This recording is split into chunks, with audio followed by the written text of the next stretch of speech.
This is the Washington Week Webcast Extra.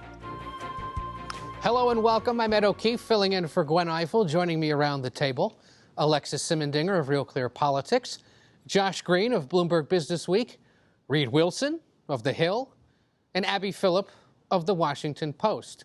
Abby, I want to pick up with you. We were talking a little bit during the broadcast about the Clinton Foundation. More broadly, I've thought for a while that this speaks to the question of what to do about Bill in the event that she becomes president and he becomes the first dude or first man, but also happens to be a former president. Do they have any sense of what that will look like? And are they prepared going into the fall to face more questions about this, should it come up either from Trump or from other folks? Yeah, well, we learned this week that he's not really good at baking cookies. They had to submit their cookie recipes, the sort of quadrennial spouse cookie recipe, and he submitted Hillary Clinton's. So that's off the table. But, they've talked a lot about putting him in charge of the economy in some way or some form. We know that's not going to be any kind of formal role, but it's going to be something that involves him going around the country and sort of talking about economic development. What it can't be is anything in any way, shape, or form involving the Clinton Foundation and really the work that it does, because the problem for Bill Clinton is that he is sort of the quintessential operator. He brings this person in contact with that person, and that is not an activity that he can really be engaged in while she's president, because it's always going to raise questions about undue influence from corporations or foreign governments or so on and so forth. And in fact, this September will be the final Clinton Global Initiative when he convenes people in New York, right? That's right. So even if the Clinton Foundation itself survives her election, then the CGI is not going to happen. And CGI was the main vehicle for those kinds of connections to happen. It's the place where he would sort of like put this person in touch with that person, and you get sort of like this great platform with the former president. They recognized very clearly that that can no longer go on regardless of what happens. So we'll see what he does, but they also have to be very careful with him. He's not on the trail a whole lot these days. Part of that has to do with just sort of keeping him out of the line of fire for Trump and also preventing him from making mistakes and gaffes. He is getting up there in age. He can't be out there as much as he would like to be, and perhaps and as much as they might want him to. And to put a button on it, if it survives, the current plan is for Chelsea Clinton to sort of take over the foundation, right? That's the thing that is rumored to happen. But again, I don't necessarily think that is nailed down, partly because a lot of people have raised questions about what's the difference between Chelsea Clinton taking over and Bill Clinton being in charge of it. The conflict of interest and the potential there remains. Important development this week that maybe was missed amid misbehaving Olympic swimmers and staff shakeups in presidential campaigns.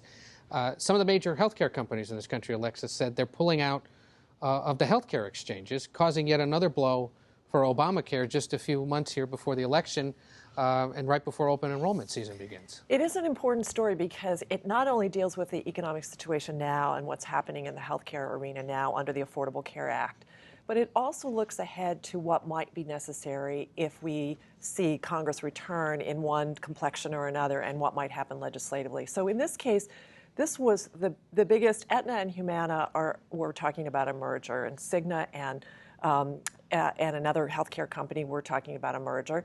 And the Justice Department is now opposing it and saying that they're going to file suit against letting these two mergers go through. The element of the insurers are saying, look, we think that we're losing money on this, so we're going to pull out of some of these exchanges. And we can talk about whether all of this is in line with their being upset about the Justice Department filing suit to prevent these mergers. But the truth is that there are problems under the Affordable Care Act that need to be addressed. And one of them is that these exchanges, now remember, only 5% of those who are insured are in these exchanges. This is not all of America. But that they're finding that these exchanges are getting the sickest of patients and clients, not the healthiest. And so one of the things that's being talked about is, should there be bigger subsidies? Should there be more outreach to get healthier people into the exchanges? And what's going to happen to the competitiveness? Should there be a public option in the way that, for instance, Secretary Clinton has argued there should be? Donald Trump says he'd pull out ACA by the roots, the Affordable Care Act by the roots, and replace it, but he hasn't said with what. And this is exactly the kind of, not necessarily an October surprise, but the kind of thing that rubs off potentially on the Clinton campaign, because if she really is aligning herself so closely with the president, she's inheriting his legacy. She, by extension, could get blamed for all this. She's committed, though. I would argue she is committed to saying that she would work hard to improve the Affordable Care Act, to work with Congress to make the changes to continue to make it work. And she's gone down that road so far that it would be hard for me to imagine that she would reverse herself. Is there any sign Republicans in Congress have been so recalcitrant about doing anything but repealing the Affordable Care Act? I think they voted 50-something times to remove it. Is there any sign that they would be willing to strike some kind of a deal to improve the law rather than just to strike it off the books? That would depend on who's in the White House and what has happened in the Senate. It's unlikely that the House would flip to Democrats, but Reid would know better about whether we're going to be in a wave election.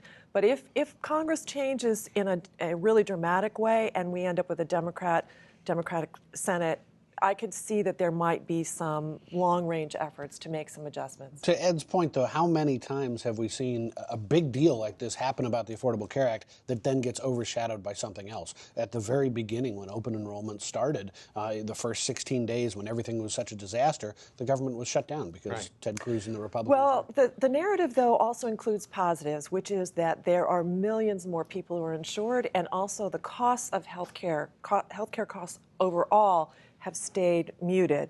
So, the insurance companies want to be in this market. They just want healthier people in that marketplace. So I think the skirmishing is going to continue. Fun fact, next month, Americans can start voting for president in some places. But there's one big battleground state that might not be able to start voting early as they were expecting to, North Carolina, and I know there's been some developments there this week, right? Well, Ed, we're about 84 days out from the election, and yet there are still some states in which we don't actually know the rules under which the elections will be operated because of ongoing litigation over things like voter identification laws in states like Texas and Wisconsin, and most notably in North Carolina. The North Carolina voter ID law, and a big part of what they're litigating down there, doesn't just have to do with voter ID. It has to do with whether or not you can cast a ballot in a precinct that's not yours, when early voting is supposed to start, whether or not you can pre-register to vote. That is, if you're 17 years old, you sign up and then you'll be registered when you turn 18. And one piece of this that a lot of people are talking about right now is when early voting will actually be able to start. They have to, under the new law, they have to open this early voting for a specific number of hours over X number of days. They're arguing, the court has blocked part of that, saying essentially that it would unduly burden some voters who are more likely to vote early. There's a difference. Early voting tends to be more Democratic heavy. Absentee voting, that is, you get your ballot in the mail and you send it back, tends to be more Republican heavy in some southern states. So this very clearly has an impact on who has access to the polls at times when they're comfortable and able to go and vote. And it is the latest front in voting wars that are happening across the country. Remind us where else? Texas and Wisconsin are still fighting over their own voter ID laws. But on the other hand, you've got the conservative legislatures that have passed these measures. On the other hand, there are liberal legislatures that have passed measures that automatically register people to vote in states like California and Illinois, where the governor just vetoed that legislation. So the voting wars are bipartisan. We are the only major Western democracy that does not have centralized, federalized election rules, and that's really playing out in the states. We know that the Clinton campaign is aggressively organized around early voting and around some of these rules, but do you get any sense on the Republican side that they understand how they're going to work around the kind of changing landscape this fall? Well, one of the really fascinating things that we've seen is the lawsuits that the Clinton campaign's general counsel, Mark Elias, is advancing in a lot of these states. Virginia and Arizona they're talking about some different parts of election law. Really represents a new approach to the Voting Rights Act, which was struck down by the Supreme Court a couple of years ago. And now, instead of the onus being on some states to prove that their election law changes are not going to be a burden to specific populations, now the onus is on those specific populations to prove that they have been burdened by the changes. So both sides are sort of still feeling out this legal territory, and it's not something that's going to end with the 2016 campaign. And the North Carolina Carolina case so important because you have not only a competitive presidential race, but now increasingly a competitive Senate race. Senate race, a hot governor's and race. a governor's race, right, exactly. Remember that show about nothing, Seinfeld? Well, guess what? There's a connection to the Donald Trump campaign now.